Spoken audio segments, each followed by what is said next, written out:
What is good? I go by Osiris, and this channel is stuck in the middle. Thank you for joining. I want to articulate my thoughts as to why, after further thought, I am not for Juneteenth becoming a national holiday. I'm going to present this pretty much as if I were a member of Congress, House or Senate, explaining. It's easy to say you're not for something, harder to articulate it. If I were in Congress, I would have voted against making Juneteenth a national holiday. In the midst of our new American culture of divisiveness, whether it's 1-6, Antifa, BLM protests, or parents standing up against critical race theory being taught in schools, we need holidays more than ever that bring us together under one flag and one common identity first, which is as Americans. If that triggers you, you are making my point. I understand most here in DC are going to vote for it because it isn't the hill they are ready to die on.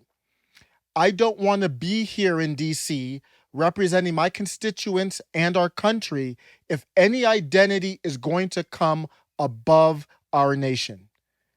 Anything I do here won't be good enough for you because you'll always be expecting something special based on your intersectionality. That is not an indictment only on the left. We know they are huge into intersectionality. I don't need to go deep into that. We know they are into identity first. I don't need to go deep into that. But there are many fake patriots out there as well. Anderson .Paak has this song with Dr. Dre from a few years ago, and it's called Animals. And it breaks it down perfectly.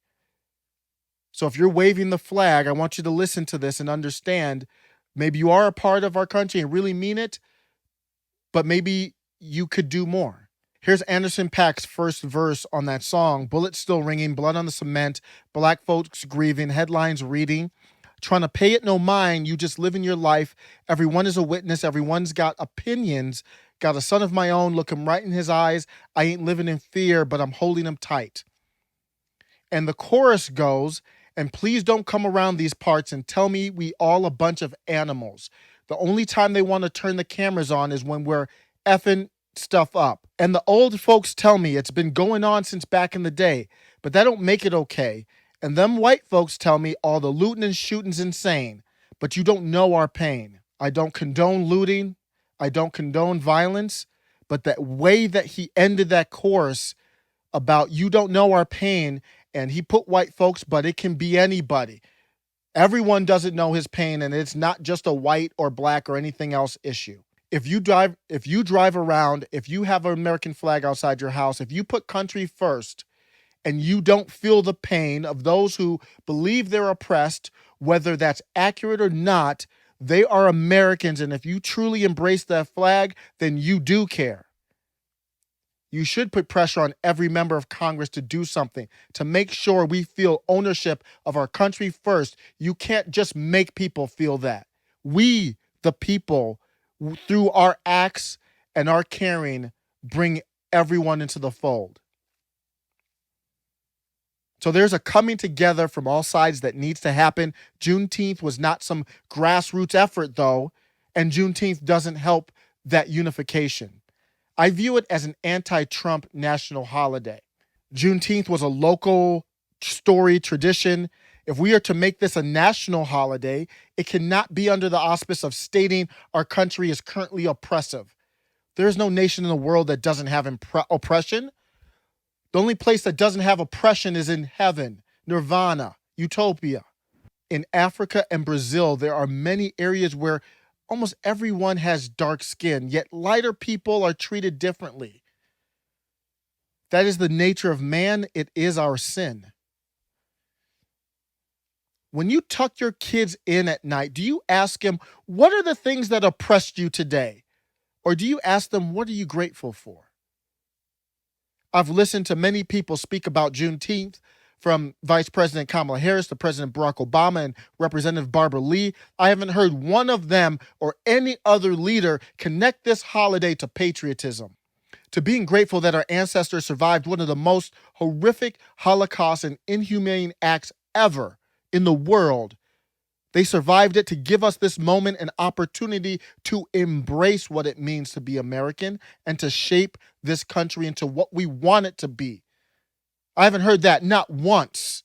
That's not a national holiday. That's a subnational local celebration. Why didn't President Barack Obama or Vice President at the time Joe Biden or Speaker Pelosi or Schumer or anyone else push to make Juneteenth a federal holiday a decade ago?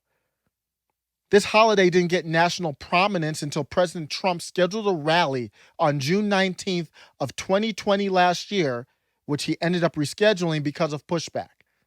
Juneteenth was born from Trump scheduling a rally on that day. Like everything else going sideways in our country, the establishment's hate with that man has the media lying to us, big tech censoring us, and there's this pressure to disavow him that has become more important than running a functional society. If you disagree with that, you can have your opinion, but I don't have time for your disingenuous, righteous indignation. No one prominent was talking about Juneteenth as a holiday before Trump scheduled that rally last year. The late John McCain held a political event on June 19th, 2008. Not a peep from anybody. Look at the graph of Google searches for Juneteenth. It doesn't spike until last year. Every national holiday should be out of love for our nation. Not hate for what it is now, not hate for what happened in history, and not spawned out of hate for one man. Oh, if it isn't about Trump, if it isn't just an identity over country holiday, then why not create the holiday on September 22nd, marking the day September 22nd, 1862, when Lincoln announced his executive order, now known as the Emancipation Proclamation?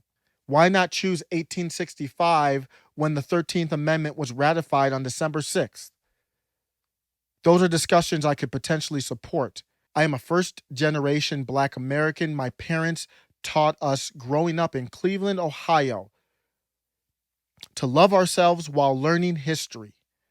They taught my brothers and I, regardless of what history tells us, there's a decision we have to make. Does it turn us towards love or hate? And that decision is yours. It is not history. It is not anyone else's. That is 100% in your control. Does that turn you towards hate or love? She didn't force us into either decision. She taught us. We made the decision. My brothers and I turned that into love of fellow citizen. I reject anything else, and I reject Juneteenth as a holiday under this premise. Take care.